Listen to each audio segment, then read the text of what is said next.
Его имя не звучит в телеэфирах, его лицо не мелькает в новостных заголовках, но в определенных кругах одно лишь прозвище вызывало тишину в комнате и взгляды в пол.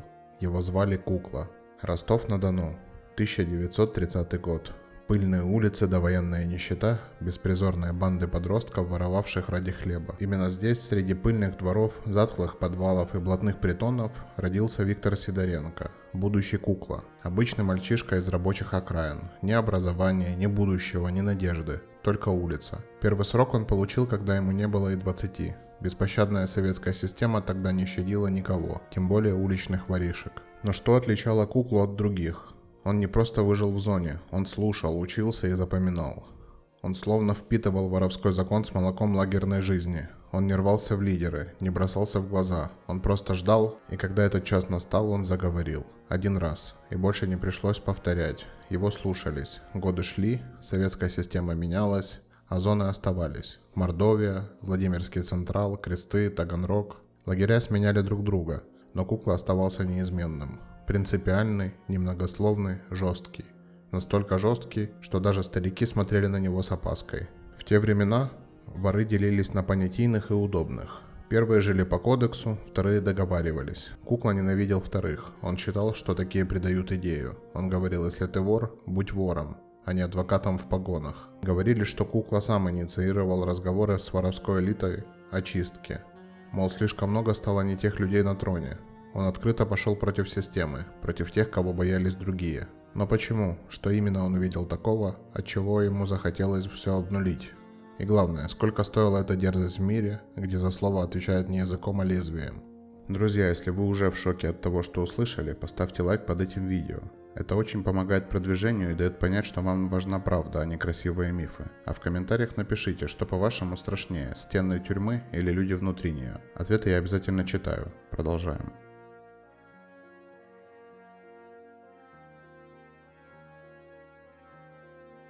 Коронация – это не праздник, это приговор. Быть вором в законе значит отказаться от семьи, от дома и от свободы.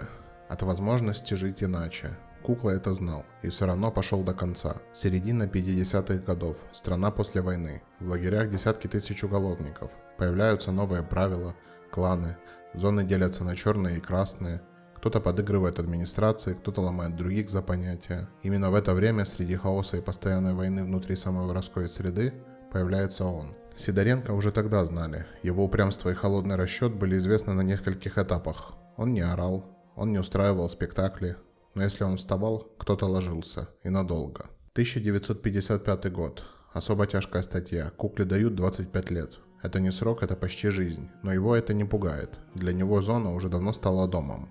Именно здесь, на одном из этапов, прозвучало впервые «Коронуем Куклу». Это было не спонтанное решение. За этим стояли годы наблюдений, рекомендации от стариков, молчаливая поддержка других авторитетов. Его признали не за силу, а за стойкость.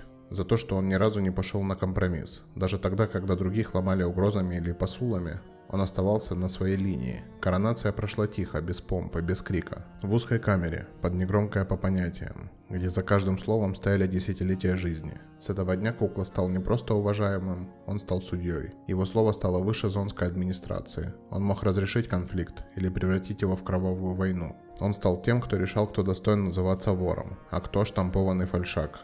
Он не прощал подделок. И этим нажил врагов, много врагов, но был один момент, после которого имя Куклы начали произносить шепотом. В 1992 году в Екатеринбурге произошла большая сходка. Присутствовали десятки криминальных лидеров. Вопрос на повестке – коронация новых воров. Среди предложенных – молодые, амбициозные, но без биографии, без лагерного прошлого, только деньги и связи. Кукла встает, его голос ровный, он произносит: «Если вы таких штампуете, снимайте с себя и свои короны, нам не по пути». Зал молчит, ни один не осмеливается возразить, даже те, кто приехал с охраны.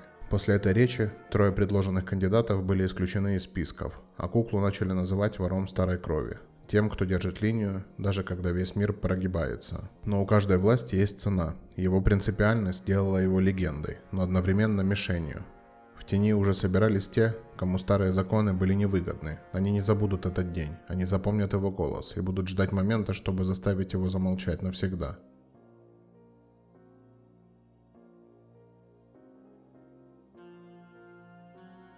Мир криминала рушился, деньги вытесняли принципы, связи стали важнее биографии. Но один человек продолжал стоять, как будто время на него не действовало, и этим человеком был Кукла. После распада Советского Союза все изменилось. На улицах появилось оружие, бандиты перестали бояться мента, а воры забыли, что такое понятие. Пошла массовая коронация, сотни новых воров появлялись из ниоткуда. Кто-то платил, кто-то договаривался, кто-то просто объявлял себя таковым, и все. Кукла смотрел на это с холодной ненавистью. Он называл этих людей пластиковыми королями. В 1994 году в Торжке, в небольшом городе, собирается сходняк. Приехали представители Деда Хасана, Япончика, других крупных фигур. Планируют короновать сразу 6 новых воров. Куклу тоже пригласили в знак уважения, но он был нужен им лишь как символ, чтобы осветил происходящее, чтобы потом сказать, Кукла тоже был. Он приехал, молчал, слушал, а потом встал и произнес то, чего они боялись. Я не признаю ни одного из них. Это не воры. Это коммерсанты в малине. Если вы их коронуете, я ухожу из вашей братвы и забираю с собой закон. Тишина. За этим стояли не просто слова. За этим стояли те, кто еще верил в старый порядок, и те, кто готов был умереть за него. Сходка распалась. Никто не осмеливался противостоять Кукле в открытую. Но с этого дня он стал персоной нон-грата для целей новой генерации криминального мира. Кто был против? Кавказские группировки, которым он отказывался пожимать руки. Ближайшие люди Деда Хасана за унижение на сходке. Штампованные, он мешал их легализации в воровском мире. Кукла стал опасен не потому, что был силен, а потому, что был неудобен. Он напоминал всем, что воровской титул – это не значок, а крест, и не все были готовы его нести. Его начали избегать, его имя больше не произносили на сходках. Но кое-где в глубине зрело нечто большее, чем просто обида. Там в темноте уже шел разговор, тихий, осторожный, а не пришло ли время убрать Куклу.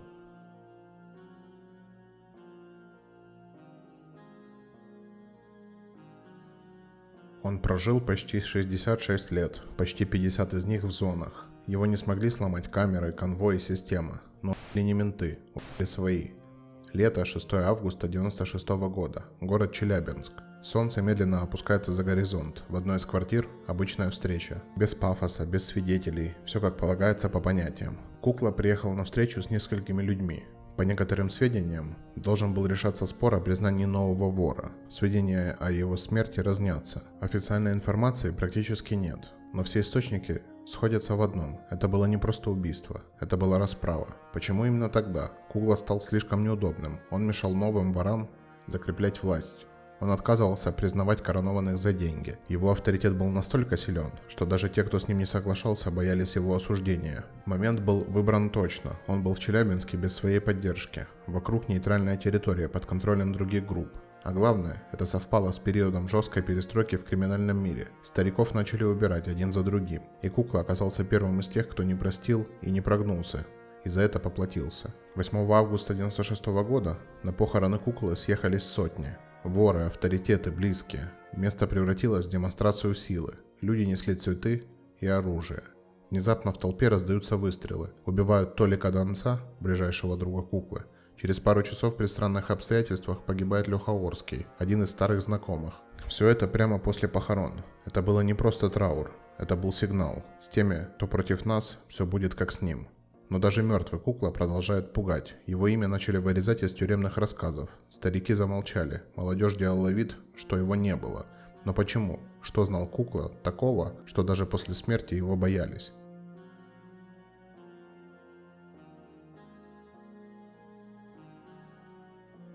Куклу убили.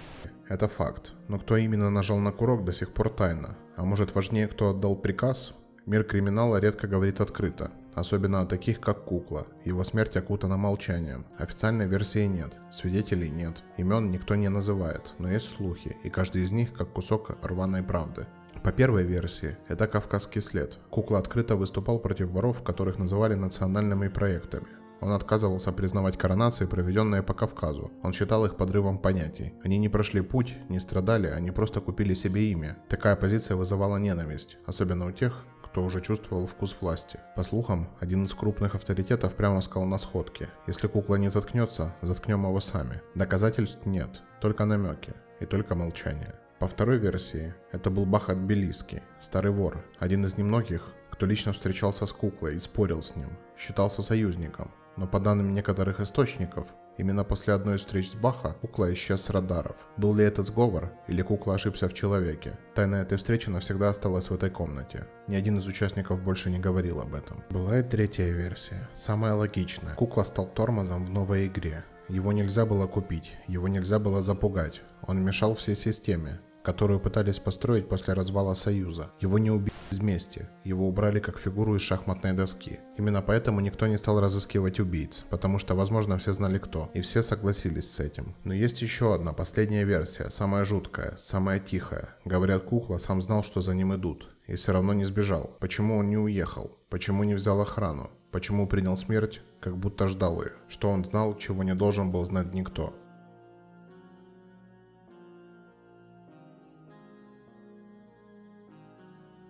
Он умер в 1996, но его имя все еще звучит в ходу, тихо, почти шепотом, потому что в мире, где все покупается, память о тех, кто не продавался, становится опасной. После смерти куклы многие вздохнули с облегчением. Старик, мешающий прогрессу, исчез.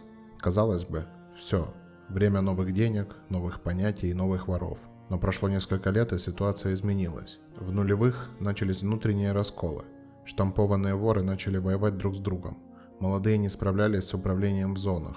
Воры начали отлетать пачками, то в тюрьмах, то на улицах. И вот тогда кто-то сказал: «А помнишь куклу? У него бы такого не было». Эта фраза вернулась в зону, пошла по этапам. Ее повторяли, будто заклинание. Старые сидельцы снова начали рассказывать истории о том, как он решал споры, как снимал корону с тех, кто недостоин, как не боялся говорить «нет» даже самым сильным. Кукла стал символом не человека, не авторитета, а символом неприкосновенности принципов. Что он оставил после себя? Запрет на коронование за деньги. До сих пор на некоторых зонах считается табу. Прецедент воров не всех. Пример, что даже в одиночку можно идти против всех. Истории, которые живут только в тишине. Его именем пугают тех, кто нарушает старую школу. И самое главное, он остался в умах, в легендах, в подлинной культуре воровской среды. Там, где не прощают слабости, где за каждое слово цена, и за имя кукла платить до сих пор не готовы.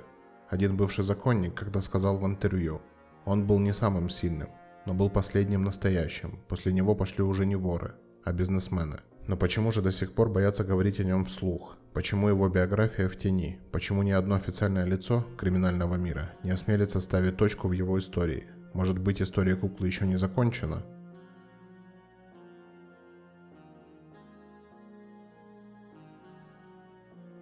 Убить легенду невозможно, но иногда легенды умирают не от ножа, а от того, что мир перестал в них верить. Куклу часто представляли как каменную глыбу, непреклонного, сурового, принципиального. Но за этой броней скрывалась другая правда.